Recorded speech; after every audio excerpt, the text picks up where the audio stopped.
اس کے علاوہ ایک اور خبر جو ہے عمران خان صاحب کے خلاف وہ جو ایک توہین عدالت کا کیس تھا اسلام آباد ہائی کورٹ میں، اس کا تفصیلی فیصلہ جو ہے وہ سامنے آیا ہے. 16 صفحات پر مشتمل یہ تفصیلی فیصلہ ہے جو کل سامنے آیا. 5 رکنی بینچ نے متفقہ فیصلہ دیا تھا اس کے اوپر. عمران خان صاحب کو جو ہے وہ درگزر کر دیا گیا تھا. تو سابق چیف جسٹس اسلام آباد ہائی کورٹ اطہر من اللہ صاحب نے یہ فیصلہ جو ہے وہ تحریر کیا ہے. اطہر من اللہ صاحب آپ جانتے ہوں گے اب سپریم کورٹ میں جا چکے ہیں، وہاں کے جج ہیں وہ. فیصلے میں جسٹس محسن اختر کیانی اور جسٹس بابر ستار نے اپنے اضافی نوٹس بھی جو ہیں اس فیصلے میں لکھے ہیں. فیصلے میں کہا گیا ہے کہ جی عمران خان کے رویے، وضاحت، معافی اور ڈسٹرکٹ کورٹ جانے سے ان کی نیک نیتی ظاہر ہوتی ہے. عمران خان کی معافی سے مطمئن ہیں، کوئی وجہ نہیں کہ توہین عدالت کی کارروائی مزید چلائی جائے. عمران خان کے خلاف شو کاز نوٹس واپس لے کر کیس ڈسچارج کیا جاتا ہے. محسن اختر کیانی صاحب نے جو ہے اس میں البتہ یہ لکھا کہ جی شک کا فائدہ دینے والے پیراگراف سے انہیں اختلاف ہے. انہوں نے کہا کہ جی عمران خان پر فرد جرم عائد ہی نہیں ہوئی تھی، عمران خان کو معاف کیا گیا، کہنا ہی عین انصاف ہے. عمران خان نے توہین کو تسلیم کر کے معافی کے عمل سے اس توہین عدالت کی کارروائی کو ختم کیا ہے. اور جسٹس بابر ستار نے بھی شک کا فائدہ دینے والے پیراگراف کی حد تک جو ہے وہ اختلاف کیا، لیکن اوور آل آپ جانتے ہیں کہ متفقہ فیصلہ تھا عمران خان صاحب کے لیے. اچھا، اسی کیس سے ریلیٹڈ ایک اور خبر یہ بھی ہے کہ سپریم کورٹ کے اندر جو اپیل کی گئی تھی وزارت داخلہ کی جانب سے، اس سلسلے میں جو ہے وہ 5 رکنی لاجب بینچ جو ہے آج اس کیس کی سماعت کرنے جا رہا ہے. اور اس میں جسٹس اعجاز الحسن، جسٹس مظاہر علی اکبر نقوی، جسٹس منیب اختر اور جسٹس یحییٰ آفریدی جو ہیں اس لاجب بینچ کا حصہ ہوں گے. چیف جسٹس اس بینچ کی سربراہی کریں گے. اور اس سلسلے میں وزارت داخلہ نے جو ہے وہ مختلف رہنماؤں کی ٹویٹس، اخباری تراشے اور 25 مئی کے احتجاج کے دوران کے مختلف ویڈیو کلپس جو ہیں بطور شواہد جمع کروائے ہیں. تو اب دیکھتے ہیں کہ سپریم کورٹ کے اندر اس پہ جو اپیل کی گئی ہے اس پہ کیا کارروائی اس کے اندر ہوتی ہے. اس کے علاوہ ایک اور خبر یہ ہے کہ جناب ایف آئی اے نے سائفر کیس پر وزارت داخلہ کے حکم پر تحقیقات کا آغاز کر دیا ہے اور عمران خان کو دوبارہ طلب کر دیا گیا ہے. ایف آئی اے کے افسر طلبی کے سمن لے کر عمران خان کی لاہور کی رہائش گاہ زمان پاک پہنچ گئے اور وہاں پر جا کے ان کو یہ سمن جو ہے وہ سرو کیے گئے. 6 دسمبر کو انہیں اسلام آباد کے ایف آئی اے کے دفتر میں جو ہے طلب کر دیا گیا ہے. مجھے پوری امید ہے اور امکان ہے کہ وہ نہیں جائیں گے اوبیسلی. مطلب اب آپ عمران خان کو بلائیں گے ایف آئی اے کے دفتر میں؟ این نے بھی ان لوٹ نہیں پائے گی جناب، اینج نہیں ہوتا. این نے تسی آئے عمران خان ایف آئی اے کے دفتر جائیں گے، لو دسو. اچھا جی، اس کے علاوہ ایک اور خبر یہ ہے جناب کہ ایف آئی اے کی جوڈیشل مجسٹریٹ محمد شبیر بھٹی کی عدالت میں اعظم سواتی کے جوڈیشل ریمانڈ پر ایک بڑی انٹرسٹنگ سچویشن جو ہے وہ بن گئی سامنے. وہ یہ تھی کہ دوسری دفعہ ان کا جو ہے جسمانی ریمانڈ دیا گیا، 4 دن کا جسمانی ریمانڈ دیا گیا جو کہ ہفتے والے دن کو ختم ہونا تھا. تو ایف آئی اے نے جو ہے وہاں پہ درخواست دی کہ بھائی جان ہمیں مزید جسمانی ریمانڈ نہیں چاہیے، لے جاؤ. انہوں نے کہا جی ان کو جوڈیشل ریمانڈ کے اوپر لے جائیں، ہمیں مزید تفتیش کی ضرورت نہیں ہے. اور 14 روزہ جوڈیشل ریمانڈ پر انہیں اڈیالہ جیل بھیجنے کا حکم جاری کر دیا گیا. تو نارملی تو اس طرح ہوتا نہیں ہے، نارملی آپ جتنی دیر کا جسمانی ریمانڈ لیتے ہیں اتنی دیر تو اپنے پاس رکھتے ہیں، لیکن انہوں نے پہلی چھٹی دے دی اعظم سواتی صاحب کو، جی جاؤ لے جاؤ اسی کالیاں تحقیقات. تو ایک یہ خبر ہے. اس کے علاوہ جناب تحریک انصاف کی جانب سے دیگر جماعتوں کے فورن فنڈنگ کیسز کے حوالے سے جلد فیصلے کے لیے ایک نئی درخواست دائر کر دی گئی ہے کہ ادھر بھی تو دیکھو وہ جو پی ٹی آئی کا ایک ہفتہ پرانا فارمولا ہے نا کہ ادھر بھی تو دیکھو، تو یہ وہی والا ہے. فاروق حبیب صاحب نے اسلام آباد ہائی کورٹ میں پہلے سے زیر سماعت کیس میں متفرق درخواست دائر کی ہے جس میں کہا گیا ہے کہ جی الیکشن کمیشن کو ہدایت کی جائے کہ نون لیگ، پیپلز پارٹی اور دیگر جماعتوں کے ممنوعہ فنڈنگ کیسز کی سماعت روزانہ کی بنیاد پر کیے جائیں. اور پی ٹی آئی کی طرح دیگر جماعتوں کے ممنوعہ فنڈنگ کیس سننے میں الیکشن کمیشن ناکام رہا ہے اور دیگر سیاسی جماعتوں کو موقع دیا گیا کہ وہ پی ٹی آئی کے خلاف غلط رپورٹ کا سیاسی فائدہ اٹھائیں تو انسانوں بھی دو، مطلب انسانوں بھی تو موقع دو. یہ خیر اس میں نہیں لکھا ہے، میں ویسے ہی آپ سے کہہ رہا ہوں. اچھا جی، اس کے علاوہ ایک اور خبر جو ہے وہ اب آصف علی زرداری صاحب کا ایک جناب انٹرویو ہے جو آسمہ شرازی صاحبہ نے کل رات کو کیا. اوبیسلی آصف علی زرداری صاحب آپ جانتے ہیں کہ بہت کم انٹرویوز دیتے ہیں اور آسمہ شرازی صاحبہ نے ان کا انٹرویو کیا. It was a good interview, بڑے اچھے پرٹیننٹ کویشچنز موجودہ حالات کے حوالے سے آسمہ صاحبہ نے کیے. ان سے سوال کیا گیا اور اس گفتگو کو میں اس لیے آپ سے شیئر کر رہا ہوں تاکہ آپ کو تھوڑی سی انسائٹس مل سکیں کہ دوسری سائڈ کے اوپر یعنی یہ جو حکومتی اتحاد ہے اس کی جو ہے وہ سوچ کدھر گھوم رہی ہے اور وہ لوگ کن لائنوں کے اوپر سوچ رہے ہیں. ان سے سوال کیا گیا جی عمران خان کے خلاف تحریک اعتماد لانے کے پیچھے کیا تھا. تو انہوں نے کہا جی کچھ فیصلے ایسے تھے جو پرائم منسٹر کرتا ہے اور ان کی چھوٹی سوچ ہے, ان کی سوچ سیاسی نہیں ہے, اگر یہ غلط فیصلے کر دیتا تو قوم کے لیے رہنا مشکل ہو جاتا. سیاست میں ہار جیت ہوتی رہتی ہے. عمران خان کو جو کرنے جا رہا تھا اللہ کا شکر ہے اسے روک لیا. اب ایک نیا باب, نئی ہوا طول چلے گی, ہم اس کا مقابلہ کریں گے. باقی الیکشنز تو ہوتے رہتے ہیں. پھر ان سے سوال کیا گیا کیا کرنے جا رہے تھے جو آپ نے روکا ہے. انہوں نے کہا کچھ تو میں آپ کو بتا سکتا ہوں لیکن کچھ ایسی چیزیں ہیں جس پر میں بات نہیں کرنا چاہتا, کچھ چیزیں نہ بتانا ہی بہتر ہوتا ہے. ان سے کافی دوستوں کو تکلیف ہوگی, کافی دوستوں کے دل ٹوٹیں گے. پھر ان سے سوال ہوا کیا یہ بات درست ہے کہ عمران خان اپنی مرضی کا آرمی چیف جنرل فیض کو لگائیں گے اور وہ ان کو دوبارہ وزیر اعظم منتخب کرائیں گے. 2030 تک کا پلان تھا. انہوں نے کہا باتیں تو بڑی ہیں, دوسری طرف کنٹروورسیز ہیں. برطانیہ میں انہوں نے 3 سال میں 5 وزیر اعظم تبدیل کیے ہیں. جمہوریت میں جتنے ایشوز آتے ہیں جمہوریت مضبوط ہوتی ہے. 18ویں ترمیم اور صدر کی پاورز دینا یہ سب میری اور پیپلز پارٹی کی سوچ تھی. انہوں نے کھل کے جواب نہیں دیا اس بات کا. آپ کو یاد ہوگا آصف علی زرداری صاحب نے ایک دفعہ ایک پریس کانفرنس کی تھی اور پریس کانفرنس کے سب سے آخری سوال میں جب وہ بالکل اٹھ رہے تھے تو ایک صحافی نے ان سے سوال اس وقت کیا تھا کہ جی وہ جنرل فیض کے بارے میں آپ کیا کہیں گے. تو آصف علی زرداری صاحب نے اس بے تکلف طریقے میں انہوں نے کہہ دیا تھا وہ تو کھڈے لائن لگ چکا ہے. اچھا یہ بات کیمراز پہ کیپچر ہو گئی, اور جب یہ بات کیمراز پہ کیپچر ہوئی تھی تو اور اس کے بعد جب وہ میڈیا اور سوشل میڈیا پہ چلی تو ایک طوفان آ گیا کہ بھئی آپ نے ایک سروے جنرل کے بارے میں یہ بات کہہ دی ہے کہ اسے کھڈے لائن لگا دیا گیا. اور فرینکلی اسپیکنگ اب اگر آپ اس تمام معاملات کو اٹھا کے دیکھیں تو واقعی لگتا بھی ہے کہ واقعی کھڈے لائن لگا دیا گیا تھا. یہ حقیقت ہے. مطلب آپ اس سے بڑھ کے اور کیا بات ہوگی کہ آپ اس بات سے اندازہ لگائیے کہ جو پریس ریلیز آئی تھی جب جنرل باجوہ کی الوداعی ملاقاتیں چل رہی تھیں اور اس کے بعد انہوں نے بہاولپور کور کا جب دورہ کیا تھا تو پریس ریلیز کے اندر جنرل فیض کا نام تک نہیں لکھا گیا تھا. تو ایک قسم کی بات تو ویسے ہی سچ ہے لیکن اوبیسلی بات ہے رسوائی کی, تو اس پہ مزید بات نہیں کرتے. اس کے بعد ایک سوال ان سے کیا گیا کہ عمران خان کہتے ہیں آپ کی باہر جائیدادیں ہیں, باہر چلے جائیں گے. تو انہوں نے کہا باہر جانا ہوتا تو بلاول یہاں پہ کیوں آتے, بلاول کو کسی نے بٹھایا ہے, وہ خود محنت کرتا ہے. تو پھر ان سے سوال ہوا کہ آپ کو مفاہمت کا بادشاہ کہا جاتا ہے, آپ ایسا فارمولا لے کر آتے ہیں جو کوئی سوچ نہیں سکتا. تو یہ جو ابھی اپوائنٹمنٹ ہوئی ہے آرمی چیف کی, اس میں آپ نے کیا کیا دیکھا ہے اور کیسے یہ مرحلہ سر ہوا. انہوں نے کہا جو صاحب اب چیف بن گئے ہیں میں ان کو نہیں جانتا ہوں. پنجاب سے میں صرف جنرل عامر کو جانتا تھا, اس لیے وہ میرا MS تھا یعنی ملٹری سیکرٹری تھا اور وہ 6 نمبر پر تھا. ادارے کے فیصلے پر نیا آرمی چیف آیا ہے, وہ سینئر موسٹ تھا تو وہ آٹومیٹکلی بن گیا.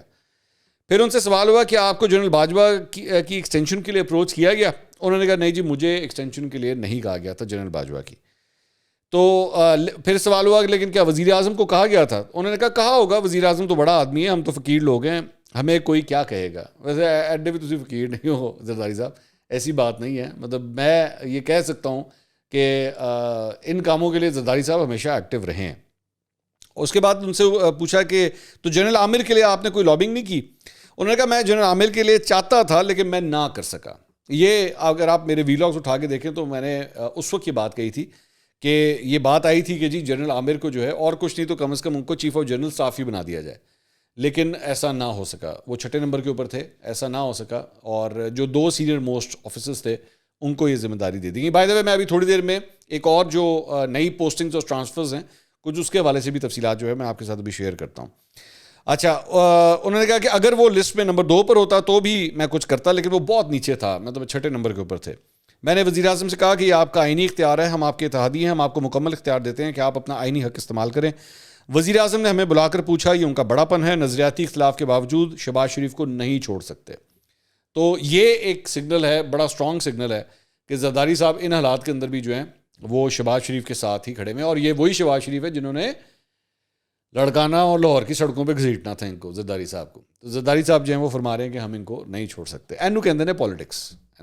ویسے اگر عمران خان صاحب پرویز الہی کو پنجاب کا سب سے بڑا ڈاکو کہہ کے پنجاب کا سب سے بڑا عہدہ ان کو دے سکتے ہیں تو پھر ایتھے بھی لچک پیدا کرو. جی ایتھے نہیں پیدا کرنی تو پھر اوتھے بھی نہ کرو. ظاہری بات ہے, یہ تو نہیں ہو سکتا نا کہ میٹھا میٹھا ہپ ہپ کڑوا کڑوا تھو تھو. یا تو دونوں کو کہیں گے بھائی جان آپ لوگوں نے سیاسی کلا بازیاں کھائی ہیں, یا پھر دونوں کو ہی چھوڑ دیں. تو شہباز شریف صاحب نے بھی سیاسی کلا بازی ماری, اینو بھی تسی یو ٹرن ہی کہو گے. اگر عمران خان نے یو ٹرن مارا ہے تو ادھر شہباز شریف نے بھی یو ٹرن مارا ہے اپنی کرسی کے لیے. اچھا اس کے بعد ان سے سوال ہوا کہ اتنی سازشوں کی باتیں ہوئی اس دوران, تو انہوں نے کہا سائفر سمیت تمام الزامات جو تھے وہ بچکانہ تھے. پھر ان سے سوال ہوا کہ باجوہ ڈاکٹرائن سے آپ متفق ہیں, اس دور کو کس طرح دیکھتے ہیں. تو انہوں نے کہا باجوہ ڈاکٹرائن میں کچھ باتیں صحیح بھی تھیں اور کچھ باتیں غلط بھی تھیں. باجوہ صاحب ہمارے ساتھ بیٹھ کر کبھی ڈسکس نہیں انہوں نے کیا, اس نے پارلیمنٹیرینس کو بلا لیتا تھا، لیکن میرے ساتھ ذاتی طور پر کبھی کوئی بات نہیں ہوئی. پھر انہوں نے کہا کہ آپ کی ان کے ساتھ انڈرسٹینڈنگ نہ ہونے کی وجہ کیا تھی؟ انہوں نے کہا وہ شیر کی کھال تھی بھائی، شیر کی کھال والا پاویں انڈا دے پاویں بچہ دے، یعنی چاہے وہ انڈا دے یا بچہ دے، مطلب وہ ہی وہ آل ان آل، وہ جو مرضی کریں آپ ان کو کون کوئی کچھ کہہ سکتا ہے. اچھا پھر ان سے سوال ہوا تو کیا ہم یہ سمجھے کہ زرداری صاحب نے ان کو شیر تسلیم کر لیا ہے؟ تو انہوں نے کہا میں نے کھال کہا ہے، شیر نہیں کہا، میں نے کہا شیر کی کھال، یہ ذہن میں رکھیے گا. اچھا پھر انہوں نے کہا کہ اب تو وہ شیر غیر سیاسی ہے. انہوں نے کہا الحمدللہ اداروں نے پیچھے مڑ کر دیکھا ہے تو اچھا کام نہیں ہوا، اب بھی اگر سمجھ آ جائے تو بہت بہتر ہے. اچھا یہ جو بات ہے نا کہ اب بھی سمجھ آ جائے تو بہت بہتر ہے، اس کا مطلب ہے کہ زرداری صاحب کو بھی شک ہے کہ پتہ نہیں سمجھ آئی ہے کہ نہیں آئی ہے ابھی تک. اور یہ فیکٹ ہے. میری بھی پاکستان پیپلز پارٹی کے چند سینئر لوگوں سے میری بات ہوئی تھی آج سے تقریباً ہفتہ 2 ہفتہ پہلے، تو انہوں نے بڑا ایک انٹرسٹنگ جملہ کہا جو میں آپ کے ساتھ شیئر کرنا چاہوں گا. میں نے ان سے کہا جی ادارے نے فیصلہ کر لیا ہے کہ وہ غیر سیاسی ہیں، تو انہوں نے کہا کل کو اگر وہ نہیں بھی ہوتے تو ایسی کچھ کر سکتے ہیں، مطلب اسی کہہ سکتے ہیں کہ نہیں بھائی یار یہ کیا بات ہوئی، آپ نے تو پہلے کہا تھا. تو اسی تو کچھ بھی نہیں کر سکتے، اسی کہیں گے ٹھیک ہے جناب تسی اگر ہوں تو سیاسی ہو گئے تو ٹھیک ہے ہو گئے، اور اگر وہ کہہ رہے ہیں کہ جی ہم غیر سیاسی ہو گئے تو یہ بھی ان کی اپنی جو ہے وہ ان کا بڑا پن ہے، اسی کی کہہ سکتے ہیں. پھر ان سے سوال ہوا کہ جنرل کیانی بھی ایسی باتیں کرتے تھے کہ ہمارا سیاست سے کوئی تعلق نہیں، which actually sports my point جو میں ابھی آپ سے کہہ رہا تھا. انہوں نے کہا کیانی صاحب غیر سیاسی ہونے کی صرف باتیں کرتے تھے. پھر ان سے سوال ہوا کہ اب آپ کو یقین ہے کہ صرف باتیں نہیں ہوں گی؟ تو انہوں نے کہا میں سمجھتا ہوں کہ جمہوریت اس حد تک بڑھ چکی ہے اور آپ نے اور سوشل میڈیا نے ایسی طاقت بنا لی ہے کہ اب سیاستدان ڈرتے ہیں. جی بھائی جان سیاستدان ڈرتے ہیں یہ بڑا امپورٹنٹ ہے زرداری صاحب، سیاستدان ڈرتے ہیں. سوال یہ ہے کہ باقی ڈرتے ہیں کہ نہیں ڈرتے یا وہ ڈراتے ہیں، یہ سب سے بڑا سوال ہے. پھر ان سے سوال ہوا یہ تو آپ مانتے ہیں کہ بیانیہ بنانے میں عمران خان کامیاب رہے ہیں؟ تو انہوں نے کہا 2 مہینے لگا کر، بڑا انٹرسٹنگ جملہ تھا، انہوں نے کہا 2 مہینے لگا کر گولیاں کھا کر میں اگر پنڈی میں 25,000 بندہ اکٹھا کروں تو کیا پاپولر ہے؟ خیر میں زرداری صاحب کی ذرا اس فگر کے ساتھ تھوڑا اختلاف کروں گا. 25,000 نہیں تھا، میری نظر میں 40 سے 45,000 تھا جو میں نے دیا بھی تھا آپ کو اس وقت فگر، لیکن 40 سے 45,000 بھی ایک اچھا فگر ہے. میں یہ پھر دوبارہ کہوں گا، میں نہیں سمجھتا کہ پاکستان پیپلز پارٹی یا نون لیگ جو ہے وہ اتنا کراؤڈ اسلام آباد اور پنڈی میں اکٹھا کر سکتی ہے اس وقت، کم از کم اس وقت جب یہ ویلاگ ریکارڈ ہو رہا ہے. پھر انہوں نے کہا جی پنجاب میں کیسے مقابلہ کریں گے ان کا؟ انہوں نے کہا ہمارے پاس پاپولر امیدوار ہیں پیپلز پارٹی کے، ہم پنجاب میں 30 سال سے پاور میں نہیں آ سکے، پنجاب میں اپنی کمزوریاں دور کریں گے. پھر ان سے سوال ہو تو کیا آپ یا بلاول مقابلہ کریں گے عمران خان کا ان کے اپنے حلقے میں؟ تو انہوں نے کہا میاں والی میں نواب آف کالا باغ عمران خان کا مقابلہ کریں گے، نواب آف کالا باغ نے ہمیں جوائن کر لیا ہے، اگر وہ کہیں اور کھڑا ہوگا تو میں مقابلہ کرنے کے لیے تیار ہوں. پھر ان سے پوچھا کہ تو یہ کنفرم ہے کہ 2030 کا کوئی پلان نہیں تھا؟ انہوں نے کہا اگر پلان نہ ہوتا تو ہم لڑتے کیوں، پلان ہم سمجھ رہے تھے، اسمیل کر رہے تھے. پھر ان سے پوچھا گیا عمران خان پر حکومت نے بہت سے کیسز بنانے کی کوشش کی لیکن بنا نہیں سکے تو کیسے احتساب کریں گے؟ تو انہوں نے کہا گھڑی بیچی تو حکومت نے کیسز بنانے کی کوشش نہیں کی، اب اگر انہوں نے خود بخود یہ کیس بنا ہے یا کوئی اور غلط کام کیا ہو تو مجھے نہیں پتا کتنے غلط کام کیے ہیں. ہم نے گاڑیوں کی قیمت ادا کر کے حاصل کی بلٹ پروف گاڑیاں، کیونکہ وہ بم پروف گاڑیاں تھیں. قذافی نے پہلے کسی کو بھیجی ہے گاڑی، اس نے میرے لیے بھیجی، میں نے اس کی ڈیوٹی دی، اس کی قیمت دی، پھر وہ لی. اس کے باوجود 25 سال بعد ہفتہ پہلے کیس ختم ہوا ہے سپریم کورٹ سے جس میں مجھے سزا مل چکی تھی. تو انہوں نے سوال کیا تو حکومت کا کوئی ارادہ نہیں ہے عمران خان کے احتساب کا؟ تو انہوں نے کہا عمران خان کا احتساب اگر ہونا ہے تو نیب کرے گا، ہم نہیں کریں گے. پھر سوال ہوا تو عمران خان گرفتار بھی ہو سکتے ہیں؟ تو انہوں نے کہا نیب کرے تو کرے، الیکشن سے پہلے وہ گرفتار ہو سکتے ہیں. اب یہ بڑی سٹیٹمنٹ ہے جو زرداری صاحب کہہ رہے ہیں کہ عمران خان صاحب گرفتار ہو سکتے ہیں الیکشن سے پہلے، نااہل بھی ہو سکتے ہیں. پھر سوال ہوا کہ آپ کہہ رہے ہیں پنجاب میں حکومت تبدیل ہونی چاہیے، نمبرز ہیں؟ انہوں نے کہا پنجاب میں حکومت تبدیل ہونی چاہیے، میرے پاس نمبرز ہیں اور نمبرز بڑھا بھی سکتا ہوں. تو انہوں نے کہا جی پرویز الہی ہوں گے آپ کے ساتھ یا کوئی اور چوائس بھی ہے؟ انہوں نے کہا چودھری پرویز الہی سے کیا بات کریں، اور بڑی چوائسز ہیں. چودھری پرویز الہی سے ناراضی نہیں بلکہ دوریاں ہیں جن کو ختم کیا جا سکتا ہے، پہلے بھی ختم کیا تھا اور ان کو ڈپٹی وزیر اعظم بنایا تھا جو پوسٹ ہی نہیں تھی اور ان کو 17 وزارتیں دی تھیں. اب انہوں نے خود دوری اختیار کی ہے تو دیکھیں گے، ویسے بھی اب پرویز الہی سے بہتر چوائسز ہیں. تو ان سے پھر سوال کیا گیا کہ قبل از وقت انتخابات ہو سکتے ہیں؟ تو انہوں نے کہا میں نہیں سمجھتا کہ پہلے انتخابات ہمیں یا جمہوریت کے لیے سود مند ہوں گے. سوال ہوا کہ عمران خان اگر پنجاب اور خیبر پختونخوا کی اسمبلیاں تحلیل کر دیتے ہیں تو انتخابات ہوں گے؟ انہوں نے کہا پھر انتخابات ہوں گے لیکن دیکھتا ہوں وہ کتنے اراکین بناتا ہے، اگر وہ اسمبلیاں توڑیں گے تو ہم انتخابات لڑیں گے اور اگر نہیں توڑیں گے تو اپوزیشن کریں گے. اگر اسمبلیاں نہیں توڑی گئیں تو ہر جگہ عدم اعتماد کی تحریک لائیں گے، پنجاب اور خیبر پختونخوا میں بھی لے کر آئیں گے. پھر ان سے پوچھا گیا کہ خیبر پختونخوا میں تو آپ کے پاس اتنی سیٹیں نہیں ہیں، انہوں نے کہا سیٹیں ہیں, تھوڑے دوست گمراہ ہیں, ان کو واپس لانا ہے, کوئی ایسا طریقہ کریں گے جس میں ان کو استعفیٰ بھی نہ دینا پڑے اور اسمبلی بھی چلے اور حکومتیں بھی چلیں. ہم نے تو پہلے کون سے اراکین خریدے ہیں, بلکہ گفتگو ہوتی ہے کہ اگلے انتخابات میں ساتھ چلیں گے. ایسا نہیں ہوتا کہ 50 کروڑ لے لیں اور اسمبلیاں گرا دیں. میں نے کوئی بندہ نہیں خریدا اور ضرورت ہی نہیں پڑی. اور ہی فارمولا, اور وہی فارمولا دوبارہ خیبر پختونخوا اور پنجاب میں بھی انتخابات سے پہلے ہوگا. انتخابات اپنے وقت پر ہونے چاہیے, نئی اسٹیبلشمنٹ سے کوئی دباؤ نہیں آئے گا, اور میرے خیال میں انہوں نے بات کی ہے کہ اسٹیبلشمنٹ سیاست سے الگ ہو گئے ہیں, تو میں اس کو سراہتا ہوں. صدر کے مواقع کے بارے میں کچھ کہنا قبل از وقت ہوگا, صدر کے پاس اختیار کوئی نہیں ہے. تو یہ انہوں نے بات کہی. اس کے بعد فواد چودھری صاحب نے ایک ٹویٹ کیا. انہوں نے کہا آصف زرداری نے پہلے بھی بڑھ ماری تھی کہ پنجاب میں حکومت نہیں بننے دیں گے. چودھری شجاعت صاحب کے پاؤں پڑھ کر خط لکھوایا, ایک بھی ایم پی اے ان کے کہنے میں نہیں آیا. قومی اسمبلی کے 20 لوگ پیسے لے کر بھی زرداری کے ساتھ کھڑے نہیں ہوئے. پیپلز پارٹی کے پاس ووٹر دور, امیدوار بھی نہیں ہے. یہ وہی فواد چودھری صاحب ہیں جو ایک زمانے میں ہمیں بتاتے تھے کہ آصف علی زرداری صاحب جو ہیں اس ملک کے لیے کتنی بڑی نعمت ہے اور کتنے بڑے لیڈر ہیں. یہی فواد چودھری صاحب.